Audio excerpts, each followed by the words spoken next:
ওসমান হাদি নামের বন্ধুটার সাথে কোনোদিন মোলাকাত হয় নাই। ও আল্লাহ, কিন্তু একটা পশু কেউ যদি আক্রমণ করে পশুর উপরে সহ্য করা যায় না, আর সেখানে একটা তাজা প্রাণ চলে যাবে। আয় আল্লাহ, এটা অন্তরকে মানানো যায় না। আয় আল্লাহ তাআলা, আপনার কুদরতের ফয়সালা। আয় আল্লাহ, আজকে শুনলাম তিনি দুনিয়াতে জিন্দা নাই। আয় আল্লাহ, তাকে শাহাদাতের মর্যাদা দান করেন। এরকম আমার কলিজার যত যুবক, তাদের নিরাপত্তার জন্য আপনি কুদরতের দরজা খুলে দেন রে আল্লাহ। আমার যুবকদেরকে দিনের খাদেম বানায় দেন। আয় আল্লাহ, প্রত্যেকটা যুবকের দেশের জন্য আপনি ঢাল বানায় দেন। আয় আল্লাহ, কত যুবকের কথা শুনলে কলিজাটা ঠান্ডা হয়ে যায়। আমরা দিনের কাজ করি, দেশের কাজ করি, জনগণের পেছনে খেদমত করি এক লাইনে, আর আমার যুবক বাবারা কিছু আছে তারা ভিন্ন লাইনেই দেশের জন্য কাজ করে, জনগণের জন্য কাজ করে। আয় আল্লাহ, দেশের দরদি, জনগণের দরদি, দ্বীনের দরদি যারা, কুদরতে তারা তাদের হেফাজত করেন।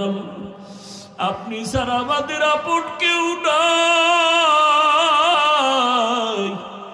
আপনি ছাড়া আমাদের নিরাপত্তা দেওয়ার কেউ নাই। আয় আল্লাহ, ফেরেশতার দ্বারা নিরাপত্তার ব্যবস্থা করে দেন।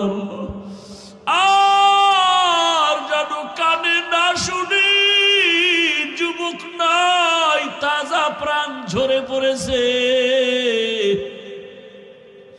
আমার এই পবিত্র বাংলাদেশ, এত মসজিদ, মাদ্রাসা, আলেম ওলামা, এত জিকিরের আওয়াজ, আজানের আওয়াজ, এরপরও কেন এত বড় বড় জুলুম হবে বুঝতে পারি না রে মালিক। ও আল্লাহ, গুনার কারণে বেজার হইেন না, হেদায়াতের নূর দিয়া সিনাটা ভরপুর করে দেন, 5 ওয়াক্ত নামাজি বানায়া দেন। আমার কলিজার যুবকদের দেশ ও দিনের খাদেম বানায়া দেন। আয় আল্লাহ, দেশের জন্য, দিনের জন্য, জনগণের জন্য আমাদেরকে নিরলস আমানতের সাথে কাজ করার তৌফিক দান করেন। আয় আল্লাহ, সামনে নির্বাচনের এক মহড়া, যার দ্বারা দেশের উপকার হবে, জনগণের উপকার হবে, ইসলামের উপকার হবে, তাকেই বিজয় দান করেন আল্লাহ। আয় আল্লাহ, আমরা কারো পক্ষ বিপক্ষ বুঝি না, আপনার মর্জি মতো থাকতে চাই, ইসলামের লাইনে চলতে চাই।